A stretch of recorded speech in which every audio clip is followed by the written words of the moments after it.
He'll fill the shoes of arguably the greatest coach in North Central football history. Taking over for his father in 2015 is Jeff Thorne. Hi, Jeff. How you doing, Charlie? Crazy to know that you're going to be taking over for your dad. Does it feel good to be finally bossing him around for once?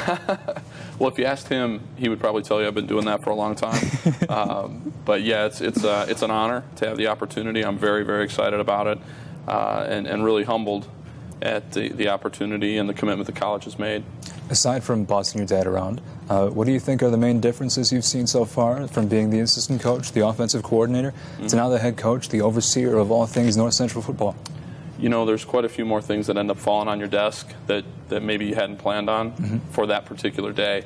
So certainly more responsibility. Yeah, and that's been a little bit of an adjustment. Certainly my dad had warned me about those kind of things and said, hey, just be prepared, but you never really are prepared for that until you're sitting in that seat and experiencing it firsthand. In football, there's so much, I think, delegation that a lot of coaches have to do.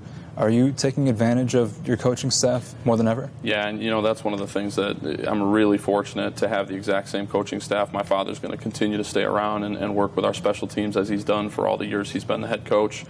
So it's really been a seamless transition, and you speak of delegating. We've got just an amazing coaching staff of guys that you can give responsibility to and know that that particular task is going to get done on time and the way that you want it done. Well, your dad was a great coach in his own right, but you're your own guy, and we all know that, of course. We want to know, what is the difference in culture you're trying to instill that maybe might have been different from your father's teams?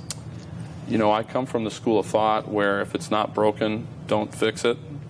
We've got a pretty good thing going, and the culture that's been in place since my father took over, I'd be a fool if I tried to change that. So we're not changing the culture.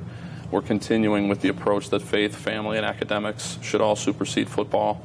The development of our young men as individuals first, athletes second, will always be the culture that we try to maintain and cultivate. So philosophy staying the same, but as a coach, you are a very offensive-minded guy. Any schematic changes you're expecting? You know, every year we have little wrinkles that we'll add to the offense, and there may be certain things we want to take out of the offense and defense accordingly based on your talent level and what players you have. We always want to make sure we're putting our players in positions to be successful.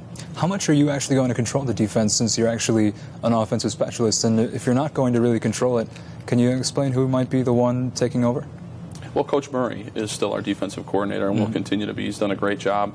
You know, there's certain things that I will, you know, communicate with Coach Murray and the defensive staff about. Maybe some things that I'd like to see done a little bit differently, but that's their defense. We'll communicate.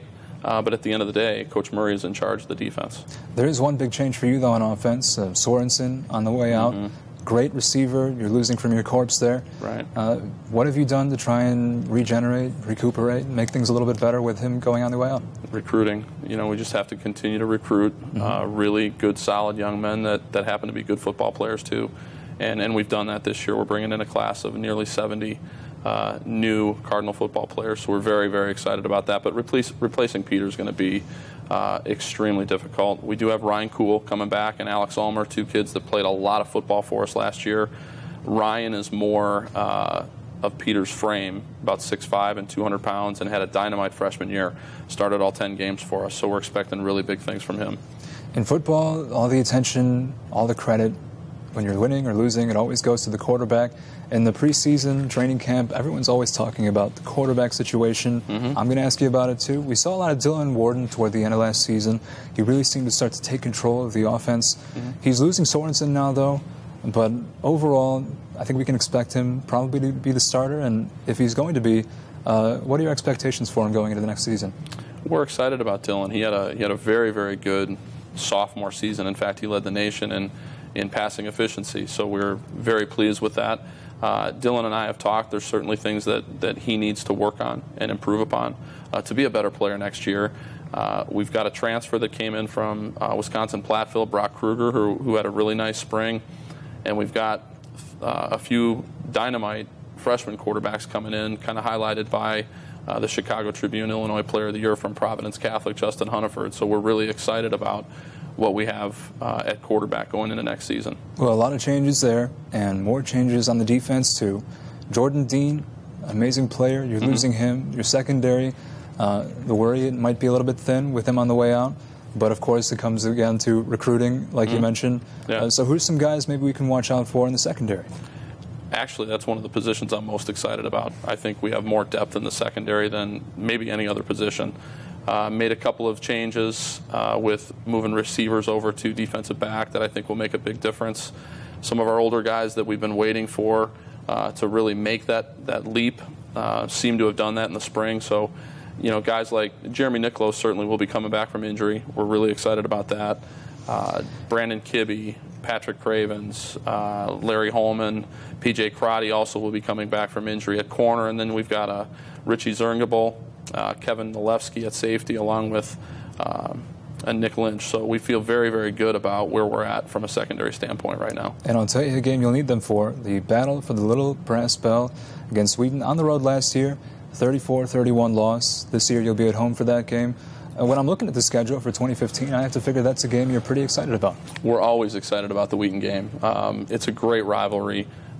We have tremendous respect for Wheaton College and their coaching staff and their players, and every year it's a great game full of excitement.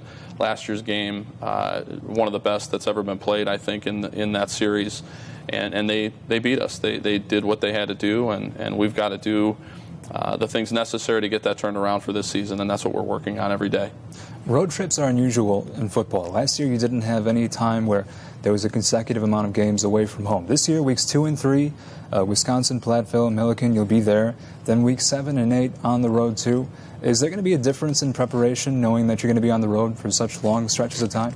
No, there really won't. You know, we've been to the playoffs enough times where we've been on the road consecutive weeks, and certainly regular season periods where we've been on the road for consecutive weeks. It won't change anything in terms of our preparation. We've got a pretty good plan set for how we travel and the things that we do, and our players are very, very comfortable with it. Well, we are all looking forward to seeing how things go in your first year at the helm, and we appreciate your time today. Thanks a lot, Charlie.